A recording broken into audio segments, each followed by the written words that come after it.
Welcome back to Heart of a World, a review show. My name is Julian Gorn, and this is my partner, Christopher Hopkin. And today we have a very exciting episode. We are talking about Stanley Kubrick's seminal classic, The Shining.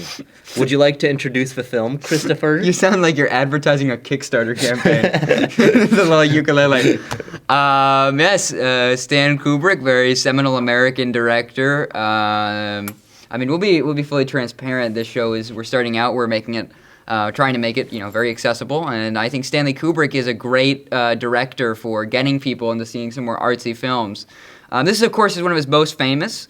In The Shining, Stanley Kubrick characterizes a husband in a state of decay. His mind is wandering as he is haunted by the ghost of the Overlook Hotel, and he soon decides he must correct the behavior of his family, which happens by axe. The production of the film is famously not very fun. But Julian Gorn, what do you think of this movie? I think it's we're gonna do that joke every single time. I know you are though, because it's so easy. Did I do that last time? I don't know. Okay. Anyway, The Shining, wonderful film.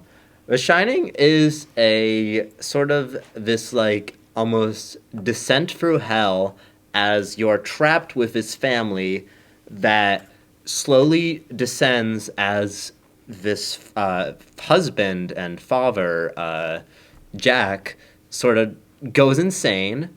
And I think that it also, first of all, everything about the production is wonderful. Acting, phenomenal. Sound, perfect. Cinematography, incredible.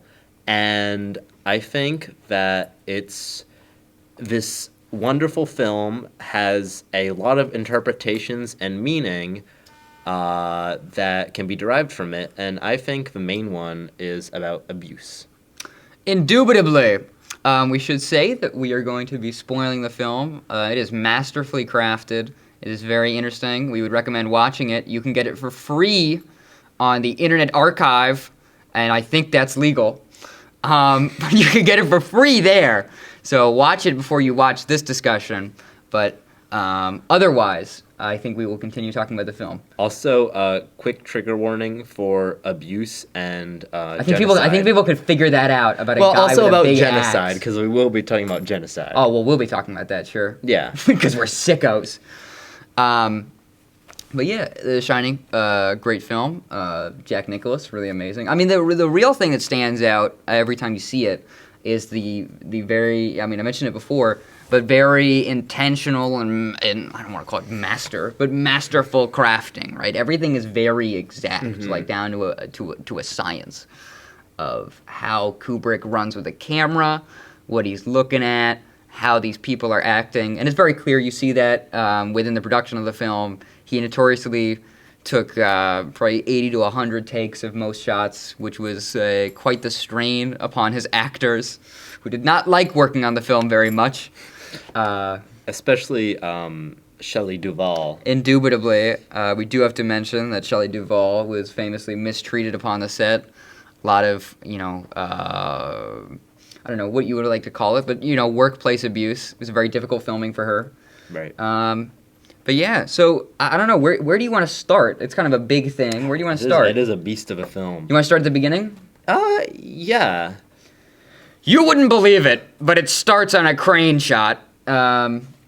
We watch their car go. It's sort of like a way that they begin this very clear pattern that Kubrick carries throughout the film, where the camera is almost always distant and it's always following. It's like the kind of third party. You're pitted as the third party. Right. Sometimes it's more intimate, right? Intimate. Sometimes you're getting closer to the subjects, or sometimes there's a lot of POV angles, which are very interesting. But they all do have this way of emphasizing.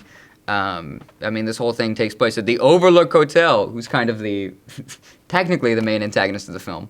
But the way that they make it look so big and empty and scary. Right, and I think right from the beginning, I mean, obviously you have a crane shot, but I think right from the beginning, as you begin to work with these characters, you can see this sort of like camera style used. Like, for instance, in one of the first scenes where Jack is talking to the people who are hiring him to look after the hotel, you sort of have this like very distant framing where you have this like perfectly framed room, and you can like see them there having their discussion, but just there's something so eerie about it, just like the symmetry, and like there's these like strange shelves that like block part of the view, and I know that sounds Well, he also has that impossible window. Yes. We'll talk about this. So whether it is intentional or not, we're going to talk some about these kooky people. Crazy. Some of them are a little bit right. But a very interesting observation about the film is that it is layout-wise notoriously impossible. The whole thing is not actually filmed at a hotel. I think the outside shots are filmed at the Timberlake Lodge in Oregon, which I've actually visited. You visit the lodge? Yeah, it's a wonderful lodge. Fantastic meals there. It's also next to this beautiful scenic mountain. It's a wonderful lodge. Skiing any good? I didn't go there during ski season, so I don't know. But the whole thing is supposed to be based off the Stanley Hotel, which is here in Massachusetts. Stanley Hotel, notoriously spooky. And Stephen King was staying there one night, and then, he just had a bunch of ideas for things that he thought, what if this happened in a hotel? Like, what if a little kid had ghost powers and was seeing stuff? You haven't read the book, right? No. So I read the book way back when, so don't call me an expert. I know a little bit about it. I know that there's like a hose snake. It's pretty kooky. But once it was written, it was a pretty big financial success, and it was immediately sold to Kubrick, who was looking for a horror picture. Mm-hmm. Anyway, we're getting off track. I am getting off track. But the whole building is impossible. It was filmed across 9 sound stages. The thing is actually not in a hotel. They look really great, though. But it has very notoriously impossible geography. And that's first shown in this office where there's a window which would just lead to a hallway, but instead has a beautiful scene of the snowy mountains. Indeed. Indubitably. You ever notice there's a guy sitting there? His name is Bill, and he says almost nothing. There's a lot of guys there, I feel like. No, that's true, but there's a guy that follows him around. He just goes, "This is Bill." Bill goes, "Hey." It's just like a bald guy. He's just hanging out. I don't remember that. He only has like one speaking line, but he's there throughout the entire tour, just standing around. Really? Yeah, he is. Okay. They pointed that in the documentary. There's a documentary that I saw way back when called Room 237. 237. Yep. It's supposed to be 231, according to the book. 217. But then, oh, God. Are you sure it's not 230? No, it's definitely 217. Okay, it's 217 then. They were going to film in room 211, but then the actual hotel, the Timberlake Lodge, I think, didn't want people to be scared of room 211, so they had to make up a made-up room called 217. Which is actually kind of funny, because room 211 in Timberlake Lodge is one of the most requested rooms there now, so kind of have the opposite effect, if anything. It's good for tourism. Okay. So it's here that we see a lot of silence in the beginning, and it is a very slow. I think in the beginning it's mostly silence. Well, I think that in terms of like, except for that crane shot which has music. I think even beyond the crane shot, there's still a good amount of noise. But the thing is, when they do noise, it's not just like noise for the sake of noise. All the noise in this film feels very deliberate. Very careful. For instance, you have these scenes of Danny riding around the hotel in his big wheel, and you just and the wheels just like create this like harsh clatter against the ground. It's like kind of jarring. It gets on the carpet though, so then you know. Yeah. And it's just stuff like this is just really prominent for the film, and I think it really helps evoke this atmosphere that you're there with them. You know, there's no excess noise. It's almost as if you're there and you're experiencing the noise that the characters are experiencing. And duplicate, it's a very ominous noise as well. Yeah. I mean, it's something that you really notice when you rewatch the film is the sound, which is very, very Absolutely. important, I think. It's very intentional. Yeah. But yeah, I mean, we do the score. It actually does start with the score and that really ugly blue text, which is really funny. Looks like it was made in Windows Movie Maker. Or intentionally disconcerting blue text. The title of the movie, they like barely hold on it. It comes on for like 1 second. It goes, but yeah, and it goes. But this very classical bassy synth. So then you have the whole tour of the building. Mm-hmm. Very nice sequence. But we're really dragging it out. You're adding before you really get to the punches. And it's a pretty regular tour, but in this tour, you're obviously informed of like the fact that there was an axe murder in the building. Yeah, but nobody cares. They laugh it off. It's really funny. Yeah, it's just like what. And then we meet Scatman Carruthers, plays Doc Halloran. Really funny. He's really great in the movie, too. He has some very, very earnest emotion. And in this scene, he talks to Danny through his mind while they're eating iced cream. The scariest thing of all. Because he has the shinning. Dude, my paper says room 237. Are you sure it's 17? That's the... What? No, room 237 is the name of a room in the movie. Room 217 is what they changed it from. I hate this review show. Okay. Doc Halloran actually mentions room... oh, no, not Doc Halloran. Okay. What's Danny? Danny mentions the room first. Just something interesting. Right. In the conversation, I think. It's very interesting. It utilizes this little mind thing. I forget, there's some contrasting between the book and the film for... I think one of them is more clearly interpretable. It's just like, oh, he's gone crazy. And one of them is more like, oh, there's a ghost in the hotel. But I forget which is which. I mean, you see a lot of paranormal theming in this film. It's obviously the insanity, but there is very, there's something amiss with the Overlook Hotel. It's not just Jack who has gone mad. Yeah, I agree, and I think this goes. I think that that's definitely the case considering how Danny kind of interacts with it.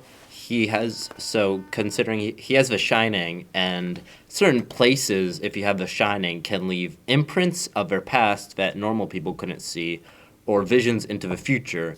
And the Overlook Hotel happens to have a lot of those everywhere. The elevators are the real noticeable one, I think. Yes. I guess the twin girls have been canonized, but... I think it's the elevator which deserves the credit. I think the elevator is really the special thing. Can definitely see, like, more of this stuff kind of, like, pop up, especially in moments of trauma. Like, for instance, when he goes into room 237, then, like, you sort of have the sequence where he, like, has a bunch of visions. And, I know, stuff like that is interpretable in a myriad of different ways, which we will talk about later. Totally. Yeah. I have something here that I don't understand at all, but that doesn't matter. So we keep going. There's also this introduction of this idea that Jack is very comfortable in this environment. His name is Jack, right? Yeah, Jack Torrance. I'm so bad with names. So, yeah, Jack Nicholson is very clearly comfortable in this environment. There's a quote that it is a sense like I've been here before. While the other two are very disconcerted by its sort of eerie nature. But Jack, not so much. There's very clearly... I mean, we're really building up this idea that Jack Torrance, has been or will be forever a part of the hotel, no matter what. And there's definitely, like, allusions to that throughout the movie. As going as far as to him quite literally saying, it feels like I've been here forever and ever during a chase scene where Shelley Duvall is trying to bat him away with a baseball bat. Yes. I I should also mention now, I think it's really funny that you have these just really plain title cards with white text that normally are like climaxes of scenes. Right. The music will crescendo when this title card comes on. And when you get like jump scared. Yeah, by... I used to call things Tuesday morning jump scares. Yeah. And there's one that's so funny where it's a day, and then all that you see that day is just Jack Nicholson looking out a window and looking kind of weird, and then immediately transition to another day. There's nothing else there. But yeah, so la-di-da-di-da, we go on, and eventually we get to the real fun stuff. Jack Nicholson encounters Wayne. Oh, the bartender? He encounters the barkeep. Something like that. We'll call him Wade. That's not right. Doesn't matter. He encounters the barkeep, who is quite the interesting character. I mean, he totally plays it straight throughout the whole film. Mm-hmm. And Jack Nicholson, of course, acts like it is wholly natural. Of course, we're introduced to the fact that Jack Nicholson is an alcoholic in the film, but he has recently, given up? Sure, yeah. And then he orders a drink from this previously non-existent bartender. Breaking his streak of sobriety. He's so good in all of these scenes. Wonderful. And he just has these really expressive, like, facial expressions. He's really emotional. Especially his eyebrows. Like, yes. He has really weird, distinct eyebrows. His eyebrows arc. They go... Yeah. But he is just so good. He knows exactly how to play it. He seems a little bit crazy, but he also kind of just seems normal until, like, later. He's constantly getting so angry. I think in this scene he recalls how he like dislocated Danny's shoulder, mm-hmm. and even when he's doing it, he's like acting really aggressive. And then I didn't mean to do anything. I just pulled the shoulder. And then he's like, I would never hurt the bastard. But obviously, while he's saying it, he's like acting really aggressive as if he would hurt him while drinking, which is the thing that ultimately led him to hurt Danny. We also see some terminology that I think you'll find important later, where he is drinking and he's talking about alcoholism, and he goes, "It's the white man's burden." Yes. He has a very special way of saying things mm-hmm. in the film that's really great. And also this entire scene is silent except for like wind noises. You see that a lot with things just being silent except for like the whistling of the wind through the hotel. And that's all fantastic. I love that stuff. Mm-hmm. Same. Also, I skipped over. We see the maze. The maze is cool, and it's very interesting to see the contrast. I mean, I don't think I noticed it on like the first 2 times. This is my 3rd time seeing the movie. Your 4th. Mm-hmm. But you do see a very juxtaposing idea of before these people are going. He's looking into the maze. And then later on, he's consumed by the maze. Right. So see how that's different, where it is a power over things, and later it is a lack of power. Mm-hmm. But I think that's really curious. And also, I wrote down that the music is very string based while they're in the maze. It's really fantastical. It's like whimsical, but it's like a little distorted. Also, I would like to bring up this shot while Jack is looking into the maze as Danny and Shelley Duvall, I don't remember her character's name. Wendy. It's one of the few character names I remember. Are playing in it. He looks down from this model of a maze, and it's obviously not a real maze, but then in it you can see... They're running around. Yeah, they're like running around, and I don't know. It's so weird, because we hadn't been exposed to anything that was explicitly like supernatural or anything, and now we're just seeing... you could interpret it as he's just crazy. But now we're getting something that's really bizarre. And I think it very much does go to back to this connection of the hotel, and that Jack and the hotel are very much one and the same. I could see that. I definitely think that I think Jack starts as an independent party, and he's slowly sort of distorted and sort of bought into this system. I think it is technically inevitable. I think we know from the start of the film that this will happen, but I think there's also a stage of transformation. Mm-hmm. And we see that a lot. I think we're going to talk about the party scene Because I love the wonderful party scene. scene. I took the most notes on the party scene. I think it really I stands think out. it's a really perfect scene. But during the party scene, we see a lot of this time when he's sort of apprehensive to the things happening around him. And Right. he slowly accepts everything. But at first, he's always like making this face of just like, what are you talking about? Right. Even when he enters the party, he's a little bit confused. But then it's like, yeah, it's just a party. He just acts perfectly normal. But yeah, so do you want to talk about the party? Yeah. Party time. So Jack Torrance is walking around. He pulls up to the bar, which is in the Gold Room. And in the Gold Room, he sees a classic 1920s style ball. You know, Everyone's dancing and drinking and smoking. The bar is full. there's a kind of swingy jazz band. Indubitably. And he's just investigating this. He was very confused, I think, at first. But then eventually he's just, like, dancing around, having fun. So he talks to Wade. He's told that he doesn't have to pay for his drinks. And there's a very, I think, cheeky line where it just says, orders from the house. Yeah. Also, another line that Wade mentions is that he says, so Jack asks Wade who paid for it. And Wade says, you don't have to worry about it for now. Yes. There is something really interesting about this idea that the alcohol and the drinks are a sort of piece of persuasion and this sort of, drinking this sort of poison. I mean, he does say, drink up, Mr. Torrance. Yes. But yes, this idea that when he's drinking, he is accepting and becoming more and more a part of the hotel, which we'll just see him fully integrated into by the end of the, story. Right. Then he gets his drink, and I've never seen this before. There's a woman who walks past him, who I promise, honest to God, I like rewinded the footage like 3 times, just has like a red handprint on her ass. Just like a bloody handprint on her ass. I promise. It's on her dress. I promise. You can look it up, pull up the footage. I haven't seen that. I have. I've never noticed it before, but I saw it this time. And then he runs into a waiter who pours... Quite literally runs into him. pours like avocado. I looked it up. It's like yellow Norwegian. drink. It's like a Norwegian like milk-based drink. I think I'm just gonna call it eggnog because it looks like eggnog. Yeah, he basically pours eggnog on him. And so he goes, oh, we must amend that. And so he takes him to the bathroom. This is a very visually interesting bathroom. And it is very contrasting to what we just saw. Because the ballroom obviously has this kind of like 1920s, more Art Deco style.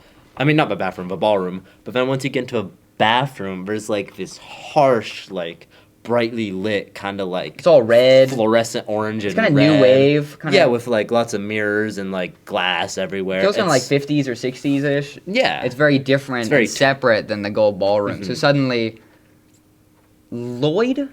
That's his name. That's right. Suddenly, Lloyd seems very out of place. Right. And we don't first learn that he's Lloyd until later. Lloyd is the man who cut up his wife. So when Jack hears the name, he goes, "That's awfully strange, Mr. Lloyd. I think you used to work here." He goes, "What? I don't know what you're talking about." And he's like, "Yeah, you killed your daughters and then you blew your brains out." And he goes, I don't know anything about that." The way he says, "blew your brains out." It's fantastic. But yeah, he's always, great actor. Also, the way that it's shot, they had this whole conversation about, like, oh, yes, my children, they were very naughty. They were very naughty, and they needed to be corrected. My wife was very upset she needed to be corrected. And then also Lloyd then advises Jack to do the same to his kids, because Jack mentions that his son and wife are misbehaving. Because also... It's a very exact thing of saying what his son is doing. Yeah. Lloyd, before that, mentioned to Jack that his son called in a man for external help, and also does this in a very racist manner, you just say he uses the N-word. Yeah, calling him the N-word. And they give it back and forth. He says the N-word, and then Jack Torrance is like, an N-word? And then he's like, yes, an N-word cook. Yeah. But it is very archaic. It's very startling. You're like, what the hell? But yeah, and again, for a second, you see Jack having like a moment of apprehension of like, and then he's just like, okay, right. Guess he is contacting an N-word. would you say it like that? Because that's how they say it. That's true. I think it's important to emphasize because it really breaks up the scene. It's very startling. Okay. I just think it's funny. The way that it's shot as well, you can only see one of their faces at a time, and they're both facing opposite directions. So they're kind of like, they're on two different planes. They're like a little bit away from each other, but Jack is facing this way and Lloyd is facing the other way. So it's shot so that you only... Have you ever seen Jack and Lloyd in the same room together? I did, actually. Oh. Okay. But yeah, it's shot so that only one of them is facing a camera at one time, which is curious. Is there anything else? There's wind. I wrote that down. Would very much like to mention the score. Fabulous. Throughout the movie, Kubrick, that's his name. Good you remembered. Utilizes a variety of contemporary composers, notably Ligeti, Bela Bartok, and Krzysztof Penderecki, who all just have this string music that evokes such an intense, eerie atmosphere.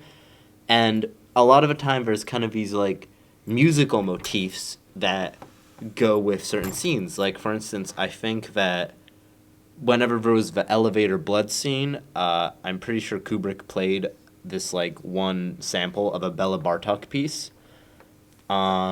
I don't know exactly when these different composers were used. And towards the end, you definitely see this use of Penderecki. And Penderecki is a composer who very much uses these, like, walls of strings and just, like, kind of these, like, just harsh, like, oppressive, like, string pieces. And I think they fit incredibly well into film. Totally. Yeah, I did a little reading on Bela Bartok, and I think what he uses from Bartok is what Bartok called night music. And Bartok was one of the founding members of ethnomusicology, which is something that I didn't think was a real thing a month ago, which is the study of adding sort of Aboriginal and folk flair to modern classical music, and incorporating that kind of stuff on a little bit of resistance to the traditional major and minor scales. Right. So you do see that a lot, and especially. We'll get to that, but yeah, you see that a lot of the folk influences, and definitely, I mean, there's use of strings, but there is also some experimental stuff playing with some percussion and some vocals. And we hear murmurings eventually in the score, right? Which is at a very exact moment. Okay. So cool. We see Wendy. God, I guess we have the bathroom scene. So much to unpack there. Yes. I don't know what to unpack there. It's a bathroom scene. There's an old woman. I think she's decaying. I do think that the bathroom scene is something that's very much more up to interpretation. Yes. I think that I've seen kind of like the most compelling interpretation I've seen of it, or at least one I personally found most interesting, was that it goes with this theme of sexual abuse.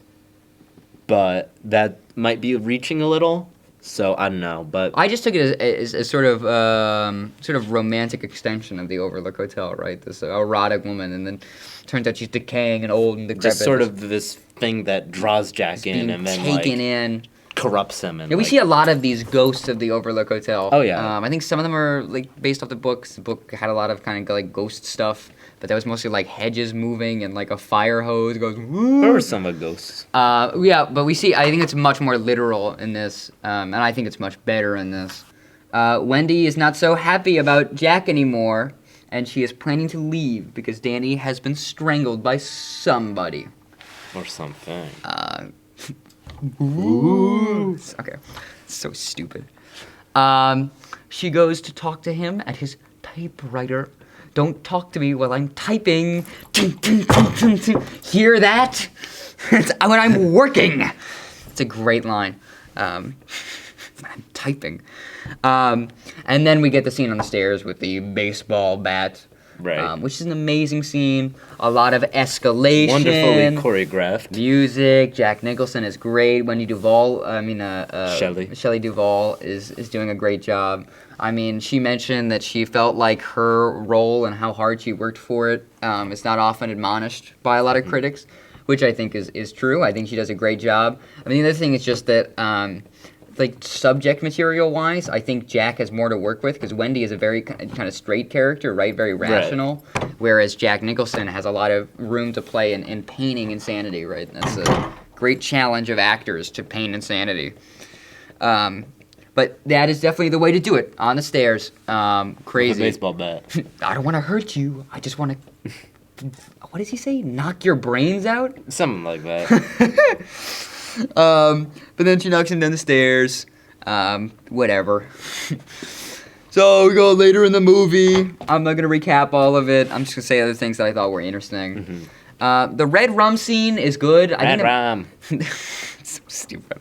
The most interesting part of it is when Shelley Duvall wakes up, she sees it in the mirror, and there's this very, I don't know if it's really like Italian, but there is a very startling zoom where there's a very, strings of, and you see it zooms in on the mirror, it zooms in on Shelley's face. It's very dramatic and heightened, very kind of expressionist. Right.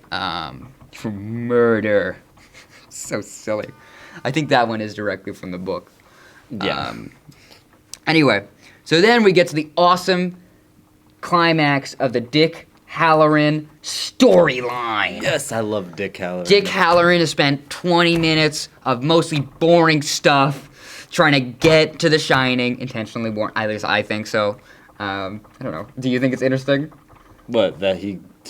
How much time he spends trying to get there? Yeah, he, on goes on a plane, he drives, he's, relaxing on vacation. Then he just, he hears that that Danny's Shining is coming out. He has the worst decorated room in the world. It's just a TV with movie posters. Naked women on the walls and a bed. Yeah. And just sitting there with his feet out, watching some, reality TV show. You ask men to decorate their room. It's so ugly. Isn't it a horrible orange color too? Yes, it's the harshest orange. But you get this awesome Same ringing... color as this folder. You get this awesome ringing noise to signify drama, and he makes this crazy face of just pure fear. I don't know how he made it, but quite the face. Anyway, well, it is a very menial tasks to get there, right? I'm going on a plane, and then I'm calling a guy up to see if I can borrow a snowplow. Well, to be fair, it is a significant portion of time and money, especially considering he's, just chilling on vacation. Indubitably, but that's not the only thing you're thinking about. And of course, you're rooting for Dick Halloran, right? Because this seems like a very thing. You're building so much and investing so much. Well, obviously, you're rooting for him because he's trying to stop Danny from getting axe murdered. But we're also doing a thing with playing with story conventions where we're intentionally spending a long amount of time setting up, he's going to the hotel, he's in his snowmobile, he's on his plane. You spend a long time invested, not forever, but a long time invested in what Dick Halloran is doing. He gets there, and he immediately gets axed. Just boom, axe straight to the chest. It's horrible. Instantly falls to the floor and dies. Just so much blood comes out. It's a very expressionist. It's very dramatic. There's a heightened... Right, you're bringing those strings back up.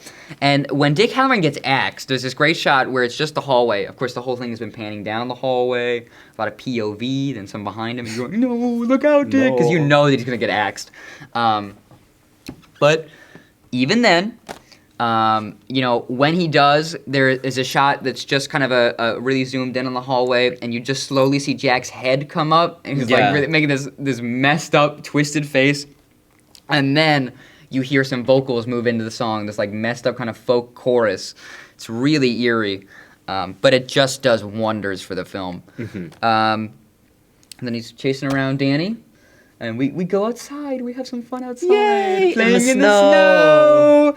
Playing in the snow. The really interesting thing about that to me, right, is this idea that you see Jack suffer this slow, manic decay, right? It's really pathetic, kind of, sitting here, big and frozen.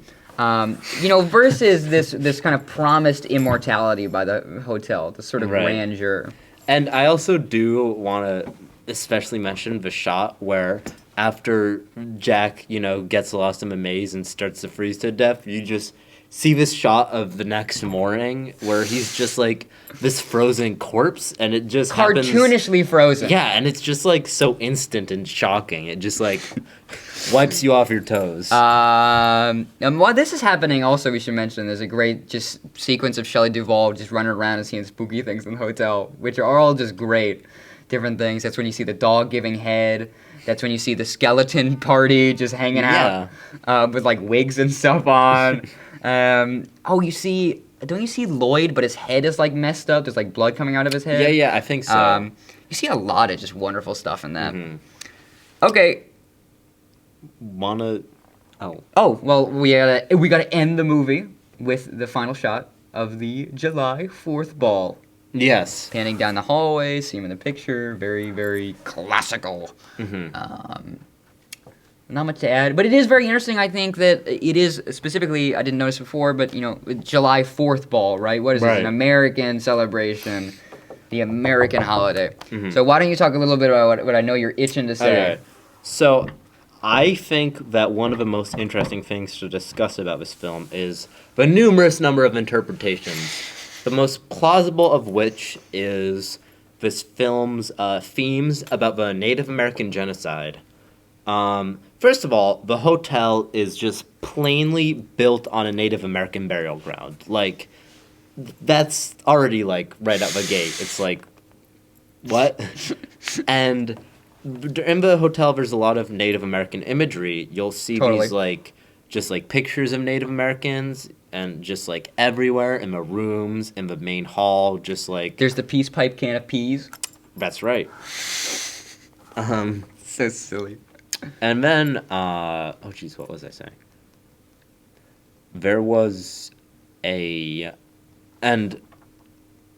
I say? Oh yeah, another thing is, while he's at the bar, Jack mentions the white man's burden, which is this, like, It was largely imperialist, but it was based on the same principles as Manifest Destiny. Yeah, which is basically that the duty of white people is to civilize, which to empires and people it involved conquering and cultural and decimation and genocide. Yes, imperialism is bad. Hot take, guys. Coming out firing. And I think you sort of see that continuation. I think a lot of people have interpreted it that in the elevator blood scene, that sort of just like wave of blood just represents the, like, many deaths. Okay. And also, another thing is, obviously, it was a 4th of July ball, which, America was the one who was doing the Native American genocide. And I think, I don't know, do you have anything more on that? But Native Americans? No, No, not exactly. I think you really covered the bases. But yeah, I think out of a number of theories, that's the most plausible one.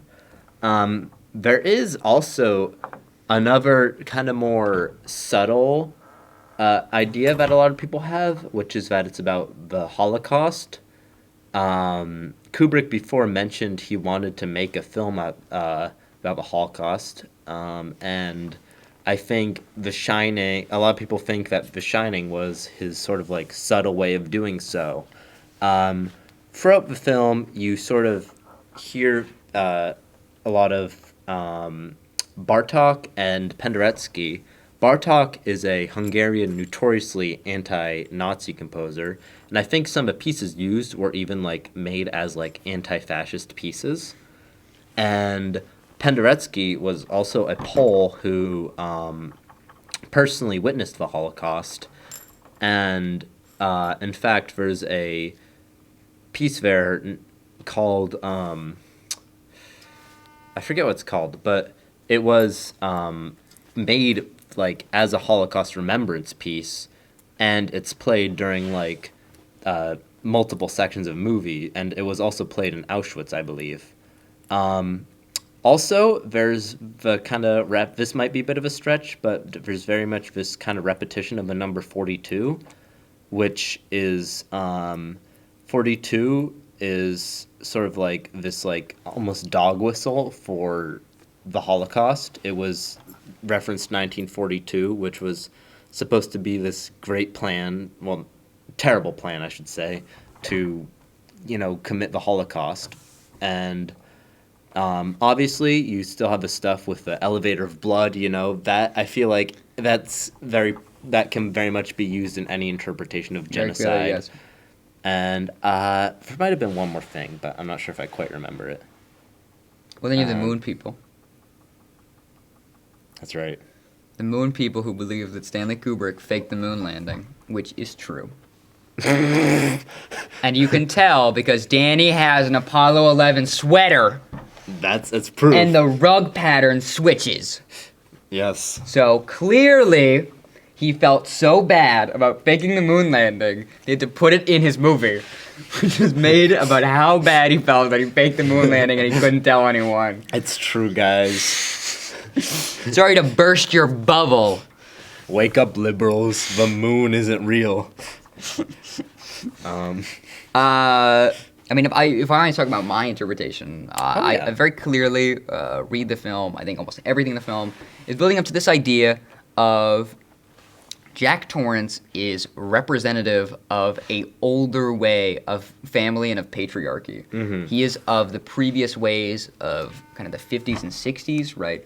The man of the house, the man who abuses his family, who controls his family, the man who's in power, the man who's the white man who must civilize the world. Who sets them right as whatever his name says. Exactly. And I think you see that a lot with these tones of both oldness and ghosts, but also of alcoholism. And you see that a lot with, even if you want to take some of these undertones of the Native American genocide, I think you very clearly can sort of see how that idea of the white man and of dominance, it's really decaying, and Jack Torrance is a resistance to that decay, right? Mm-hmm. So originally, I mean, they come from like a very traditional middle-class family, and it was very stereotypical at the time, it would seem, right? You got the man, you got the wife, you got the son, and you got the man who abuses his son. And I just think it's a very clear portrait of the anger that generation had and the resistance that they had, this bloody resistance to change and right. to progressing to the future, mm-hmm. And sort of the fatality of that. I think that's the most common interpretation of a film, and it's also the one that I think is easily the most plausible. Yes, but yeah, I think we see it a lot. I will also mention that trigger warning for sexual assault. There is a lot of people have interpreted it as there's themes of sexual abuse as well, more specifically with Jack and Danny. At one point, Jack is reading this magazine. It's called, like, Why People Commit Incest or something, or, like, Why Someone Would Have Sex with Their Child. It's some, like, ridiculous name like that. Also, you sort of, with the bear that's performing fellatio on a man. That was a butt flap. Yeah. Well, anyway, Danny, during multiple points in the film, is associated with bears. There's a lot of teddy bear. Yeah, he has this teddy bear. Above his bed, there's a bunch of bears. Oh, he has what this, the heck? Big bear rug in his room. So a lot of people have interpreted it that bear is sort of representative of Danny and Jack sexually abusing him. Also, a lot of people, I think, have mentioned that what happened in room 237 was, in reality, actually done by Jack, and sort of represents this sort of, like, sexual abuse that, like, and what Danny said happened, or, like, the thing with a naked woman, that was more of, like, Danny's trauma response to it, rather than what actually happened, if that makes sense. Yeah, totally. I should also mention my favorite piece of evidence for the moon landing scheme. Shift tones again. But it's so funny. These people in this documentary, they go, there's a continuity error with the fridge where there is a dopey magnet on the fridge, and then the dopey goes away because they say, think about it. You're becoming wise that he faked the moon landing, so you're not dopey anymore. Seven Dwarves, you're not the dope anymore. Okay, do you have any last things to say about it? I have more conspiracies to talk about. Oh my god, if you want to go on, you can. Okay. I'm not going to stop you. Another conspiracy is about CIA plots to commit mind control. Ooh. Mind control. I find this one to be pretty ridiculous, but people use the sort of changing of a hotel and its layout as the film goes on, as well as like continuity changes, as like evidence of like they're hallucinating. Also, at one point, people say that this is true because at one point there is a skiing poster that has the name, which has a name on it, which also happened to be the name of some like code name of a CIA like experiment to try to mind control people with like MK hallucinogens. No, it wasn't MK Ultra. It was something else. It was, but along the same lines as MK Ultra. And I also will like to mention that another interpretation people have of the film is that this hotel basically represents like hell, and that it kind of like changes and like there's sort of like there eternally as Jack is. Yeah. I don't know. I think there's some plausibility to it. But Totally. Yeah. Okay. I think we'll just say that we both, we really recommend this film. I think we don't really normally do ratings here, but you gave this movie a 5 out of 5. That's my favorite horror film. I gave this a 4.5 out of 5. I think we both think this is an exquisite and excellent feature. I think if you want an instant Halloween hit, you should stick this one on. I think it's that was a good one. I think it's scary. I think it's interesting. You'll get a lot from it. I just think there's nothing bad to say about The Shining. Unless you ask Stephen King, and who also thinks it is not scary. Or also if you ask Shelley Duvall, because okay, yeah, but she had more of a reason than Stephen King did. Yeah, Stephen King was because they rejected his script. He actually wrote a script for it, and I think Kubrick didn't even look at it. I think he just turned it down. I also do think it's incredibly important to mention, once again, just the abuse that Shelley Duvall went throughout this movie, which is quite ironic for a film literally about abuse. Mm-hmm. Throughout the film, she was, like, notoriously pestered and, like, just abused by Kubrick. Horrifying scenes would happen, and she wasn't told about it. And I think there's a lot more that happened. I'm not too familiar with the exact details, but it did end up in some real trauma for her that has affected her in the long term. Yeah. Okay, do you want to do some honorable mentions and then we'll wrap this puppy up? You guys should watch Rainimations. That's right. We want to talk about Rainimator, the #1 Minecraft animator in the world. Now, if you're sitting there in your high tower and you're saying, hey, we're talking about film, we're talking about cinema, we're talking about Kino, we're not talking about Minecraft music videos, get out of here. Leave the video, because you are going to miss out on the greatest cinematic odyssey that has been put to film. Justice for Hogsworth. No, everyone hates Hogsworth. But I'll tell you this, Rainimator is a man who made those old 3D animated, like, Minecraft animation videos. But he has built a entire, like, lore, narrative thing out of it. And it is so ludicrous. I mean, I described it as, I think it's perfect. It is like a 7-year-old when you play with your toys and you make like a big war. And you're like, it's so dramatic, but you don't understand like traditional narrative conventions yet. So it's just like, oh, this big dragon. It's like that. And it's awesome. Everything about Rainimator is amazing. Yeah. Every song is a banger from Blacklight District, some random band. It is so funny. The biggest laugh you'll have. You'll laugh, you'll cry when Animal dies. You spoilered it. No, didn't say anything. They don't even know who that character is. Yeah, that's true. We have a cool name. Rainimator is good for your soul. That's true. We'll also say the Oscars just happened. Oh, yeah. And Everything Everywhere All at Once won, which was well-deserved, and I'm glad it happened. And Jimmy Kimmel called the cocaine bear on Malala. Yes, I'm not familiar with that. That happened? Yes. A cocaine bear, a man in a bear suit, like, harasses Malala. What? The youngest Nobel Peace Prize winner is harassed by cocaine bear. This is the kind of thing that the Oscars will show you. Not a lot, it's good. Not a lot of upsets. A lot of things were all quiet on the Western Front. I want to shout out, I saw both The Fabelmans and Women Talking, which are both amazing features. Especially, I think Women Talking is really interesting because you see a contrast between we've been talking. This young female director, she's kind of on the rise. She's done, I think, 3 features, but a couple, like one of them was just like a shitty romance film, it looked like. But this is a really great thing. Jessie Buckley is in it. She's great. So a lot of good stuff for women talking. And The Fabelmans, on the other hand, you get a really old director. He's going out the door. He's going to die soon. Steven Spielberg, national treasure. He's going to be gone soon. But this is really a reflection on his career.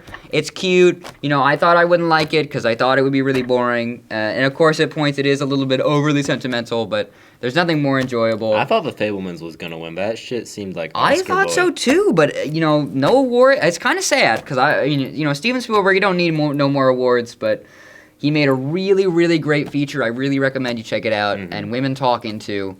Both of them, very interesting. And I think we'll be talking more about the Oscars in the future. Yeah. Ooh. We should also shout out one last person, which is Joel Haver. Joel Haver is a folk filmmaker. He posts all this stuff for free on YouTube. And he does something special for the Oscars every year, but he has kind of gotten in a rhythm now where he challenges people to make a film. Me and my friends did it. It is not usable.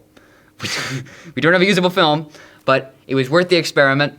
And I really want to commend him for the effort. You know, I think creation is really important, and I think a lot of his message about showing people that creating can be done, and then it's not just like some Sisyphusian challenge, and you don't need $1 million to make a movie. I think that's really special. It's really important, and so, you know, I think I'll update you in the coming weeks. All of the films from 2022 are on YouTube for free. They're normally about 30 to 40 minutes. They were filmed within the span of the Oscars. They were all made from people, most part, who didn't have prior directorial experience.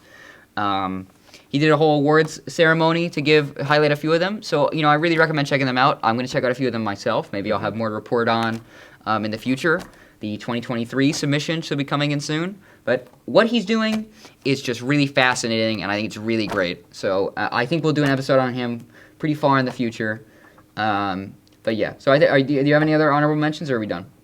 I think we're done. Okay, so I'll mention one last thing before we leave, because I think we'd like to be pretty transparent about our format.